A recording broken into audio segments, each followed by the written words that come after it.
Hello, everyone. Oh, of course I cough right when I try and start. Hello, everyone.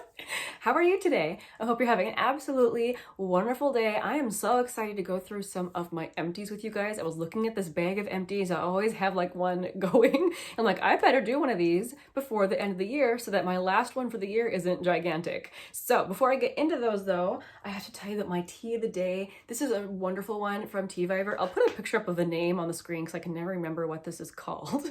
But its name involving snails has to do with how it's rolled. Apparently, to some people, it looks like little snails. But this is one of the most fragrant black teas. I feel like it smells so fruity and also sweet potatoey.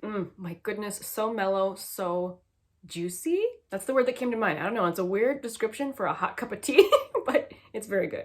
All right, so I have a bag here of hair care, skincare, and a bunch of makeup stuff. I am ready to tell you if I will repurchase them or not. I'm just gonna grab the stuff that's on the top, which is some hair stuff. So I have a big oversized bottle of Batiste Dry Shampoo. I always go back to this one. I feel like I try some of the more expensive ones through like FabFitFun sales and such, and they're always okay, but this is the one I repurchase. I like it because it works. It helps my hair look nice and fluffy and not oily, and it gives a nice grip to my hair when I'm looking for some texture for putting my hair up or something.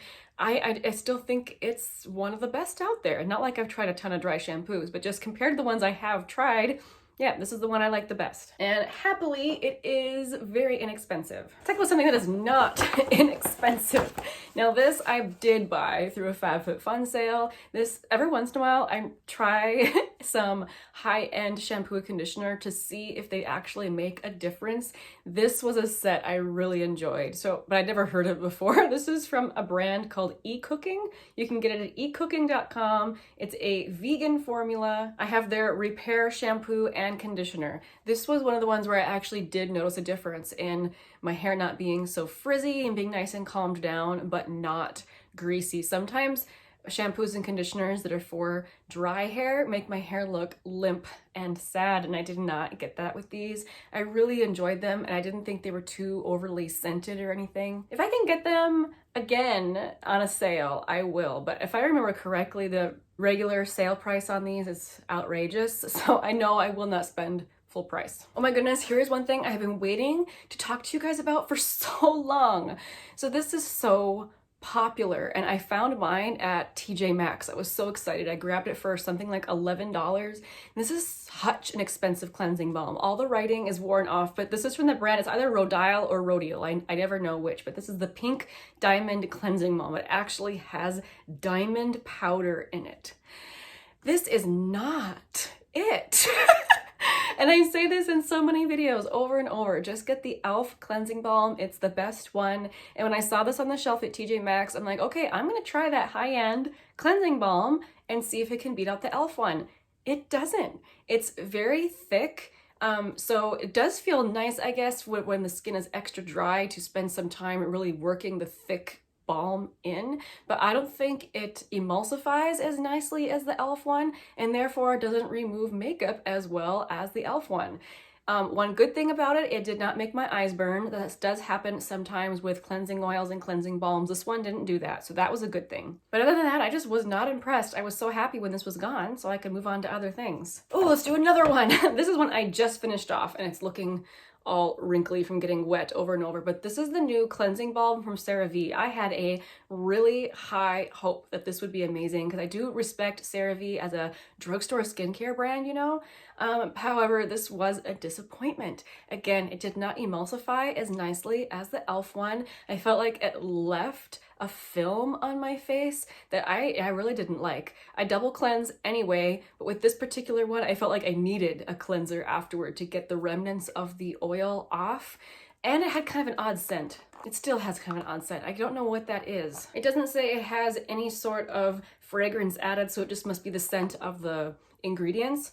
It's not bad, just a little odd. So again, I would say skip the CeraVe one, get the e.l.f. one. Okay, I just finished off my beloved Misha BB cream. I use the shade 21. This would be a repurchase, except that right now I'm trying to finish off a bunch of other foundations I have that have SPF in them. I really like to use those before the printed expiration date on the back. However, someone told me in a comment that this has been discontinued, which that made my heart just no. This is such a good product. This is one of those products I can wear when I'm having a bad skin day and it'll actually make my skin better. Like, it has really good skincare in it and it's SPF 42. It's just a beautiful product. If you're like me, feeling heartbroken about the loss of the Missha BB cream, I do have something you could try instead. I personally can't use it because it has niacinamide in it, but if you're looking for a replacement for this, check out the Purito BB cream. I believe the shades are pretty much the same. I tried number 21 in the Purito BB cream and it was just like the shade in the Missha. And to be honest, it had the exact same finish and everything. Like, I could not tell them apart on my skin. I believe the Purito is unscented, which I know a lot of people would like even better than this one. But I just couldn't use that because of the niacinamide in it. Sad day for me. But if you can use niacinamide and you're looking for a replacement for this, check out Purito. This is a clear brow gel from St. Lux. It wasn't my favorite, and no, I would not repurchase. It just wasn't anything special. I'm not really interested in this brand. It's like a sub-box brand, and the one from Benefit is better. Oh, so here's a pretty product. So this is from Maybelline. This is a Perfector 4-in-1 makeup.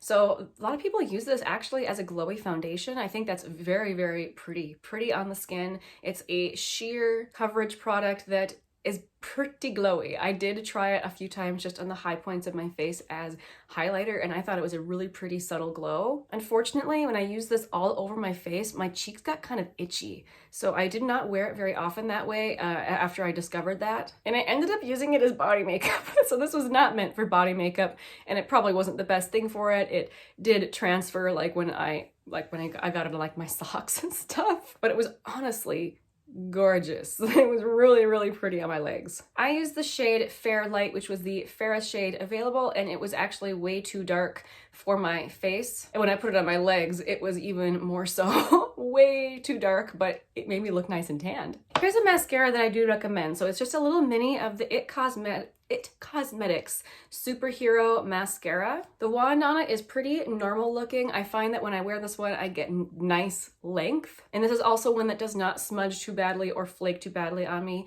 Most mascaras do to a certain point. This one is pretty good for that. So this is the second or third of these little minis that I've used up, and I do like it. And I do think its main thing is lengthening followed by volumizing. Ooh, here's another mascara. So this one from Merit. This is the lengthening mascara. So Merit is a no makeup type brand, and so their mascara is that way. It's not super volumizing or lengthening or anything, but at the same time I could still tell I was wearing mascara. It's another one that has just kind of a normal looking wand. So if you're someone who doesn't want too much drama with your mascara, but you still want to look like you're wearing mascara, this might be one for you. Ooh.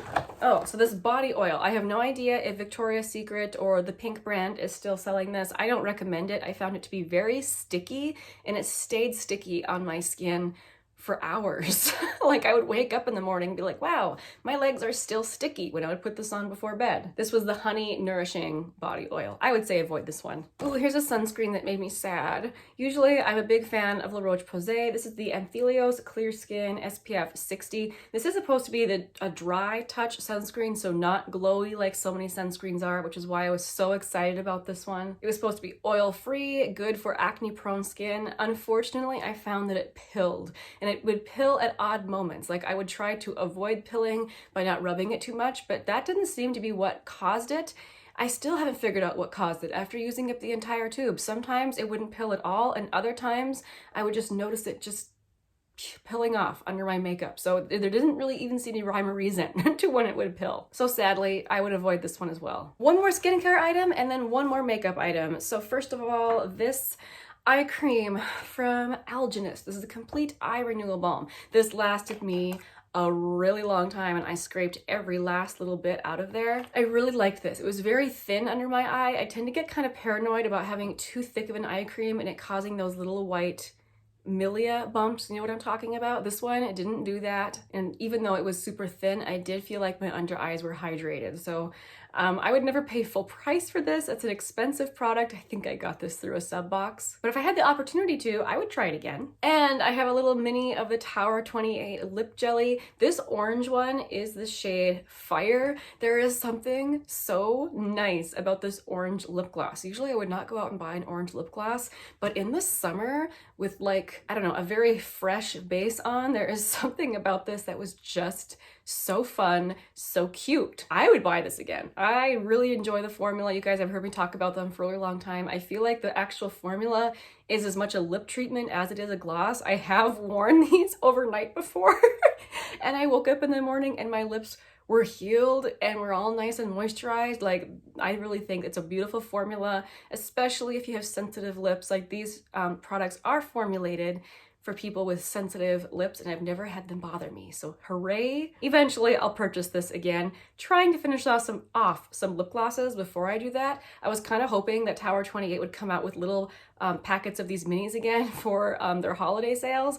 I haven't seen any of those being released yet. I really hope they do. But in any case, eventually someday in the future, I will get this again. All right, there we have all of my current empties. If you tried any of these products, let me know down below. What did you think of them? Did you like them? Especially that pink cleansing balm. So many people seem to love that thing, the Rhodial Diamond Cleansing Balm. Let me know if I'm the odd one out on that one. Thank you guys so much for hanging out with me today, and I will see you again very soon in the next one. Bye.